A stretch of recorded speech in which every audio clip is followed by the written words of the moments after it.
Welcome back to Woman of His Word. Now, another video that I feel led to make is about eating.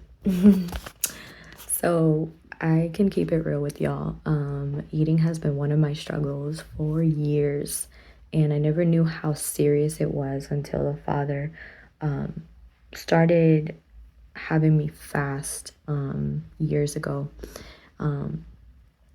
And now that I am able to fast at certain levels that he has brought me to, and it doesn't become easier. I'm gonna put it that way. It hasn't become easier because until now I haven't really worked on the spiritual reason behind why I eat. And I know that sounds crazy to some people, and some people are going to completely disregard this video because they're gonna think this is all nuts and too much. But let me just put some things out there for you. There are things that seem like they are normal because we live in a society that normalizes it, that are actually not normal. So, I'll be able to testify about this and put out some testimonies, sometime in the near future when the Father tells me that the time is right. But, since he has had me stop consuming sugar and stop consuming stop consuming refined carbs, I have still struggled with, at certain points, overindulging and overeating. And I know that there are so many verses that tell us to enjoy the feast, or that we see people enjoying feasting and all of these things, right? But we have to keep everything in context. And this is huge in the Torah community, because I have gone to so many fellowships and have shared meals with so many people, even in our own households where we fellowship often, that there is an abundance of food, there's an abundance of yumminess, right? Especially around the appointed times and the feast days. And this gives people the impression and the thought or the idea that all of a sudden gluttony and overindulgence is permissible. And it's not. It's not. And you'll hear people often say, "Oh, go ahead, eat what you want. It's the Sabbath. Feast, eat up, have whatever you want." I'm telling you guys, it's been years and years of fellowship, and I've been to a few different fellowships in my life. And there's so much food, because when you gather together, a lot of the times everybody brings food, right? And even, like I said, in my own house, we make an abundance of food, especially on these days. But the Father has been speaking to me heavily, and I just went through this literally last night. I had a moment where I wasn't eating something wrong or bad, because I eat biblically clean. And like I said, I'm off of sugar. I'm off of the things that the Father wanted me to no longer consume. But now I'm seeing that there's still temptation with food. And that temptation comes with overeating, overindulging, when we're stuffing our faces and we can't stop. And I heard this still small voice, "You shouldn't be eating that." And I was ignoring it, and I'm like, I'm just being too hard on myself. And then by like the 9th chicken wing, I started to feel extremely guilty. And I'm talking about extremely guilty because let me tell you what happens when the Father purges things out of you, and you get to a point where the obvious sins, the visible sins, are no longer plaguing you, you no longer struggle with those, then it gets very specific and detailed. And This is just like what Paul says, like just because something is good doesn't mean that it's good for you, right? And we have to really understand, like just because something's allowed doesn't mean that it's good for you. Just because other people are doing it doesn't mean that that's what the Father wants for you. So we have to know what the Father wants for us individually. He may not call other people to stop eating sugar or refined carbs. He may not call other people to fast as often. He may not call others to give up certain things in their diet and never pick them back up again. But let me tell you, you have to know what is for you. You have to know what is for you, because you don't want to go through the guilt and shame that these sins that seem subtle and seem kind of just like whatever, they seem like they're not anything, like you're not doing anything wrong, and then it catches you by surprise, or then it catches you at the end, and then you feel this immense amount of guilt, and then you're wondering why. Don't wonder. That little small voice that you heard that said you shouldn't grab the next, or that you shouldn't eat any more chips, or you shouldn't be consuming all of that food, or you shouldn't be eating with your eyes, like that is the Holy Spirit.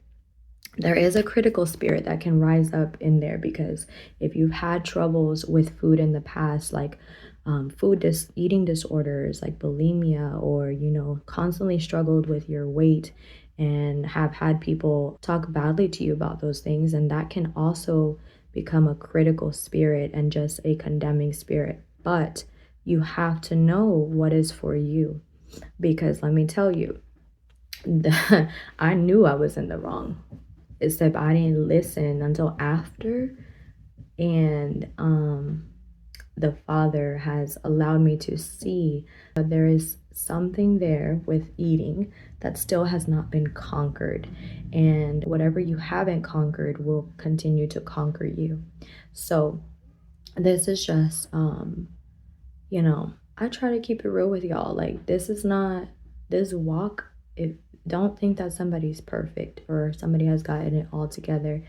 The higher that you go with the Father, the more that you become refined, and the more that he has to really magnify the things inside of you that you think are little, you think are small, but are actually really big things.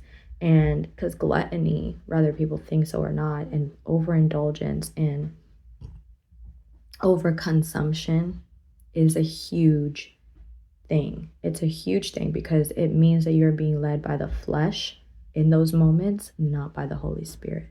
And in any area where the flesh overtakes us or overcomes us, we are in danger, right? That is a red flag. That is a warning sign. Do not allow the flesh to be ruler. Do not allow your appetite for anything in the natural or in the spiritual to rule over you. You have to have self-control. Anyway, I hope that this helps somebody. I enjoy being vulnerable with y'all. I enjoy being vulnerable to the extent that the Father leads me to be, because it's necessary sometimes. Sometimes people think that they're the only ones that go through things, or that people that are on these videos or on the pulpits or whatever don't struggle with things. And these things are a struggle. And you will have many people that tell you that it's okay to eat this, it's okay to eat that. First of all, I have said this before, biblical clean eating is important to the Father, and I will stand on that. Paul's letters and Paul's words do not affirm unclean, unbiblical eating. Pig and seafood and all those things, the Father doesn't even consider food. Those are unclean animals. That's not food. The people that were of Hebrew descent, of the tribes, not just the Jews, but all of the tribes, because Paul himself was a Benjaminite. They never considered those things as food in the first place. So you have to read Paul's letters with the context that is necessary. Now, aside from that, though, there are people that are going to tell you that the foods that are in the stores and all of these things are okay. And that's for you to take it to the Father. That's for you to take it to the Father. Like I said, he can get very detailed with you. What do you need for your life? What do you not need? What do you need to take out? And what do you need to, let go of? When I found out that the Father didn't want me to eat sugar anymore, I was devastated. I had went on a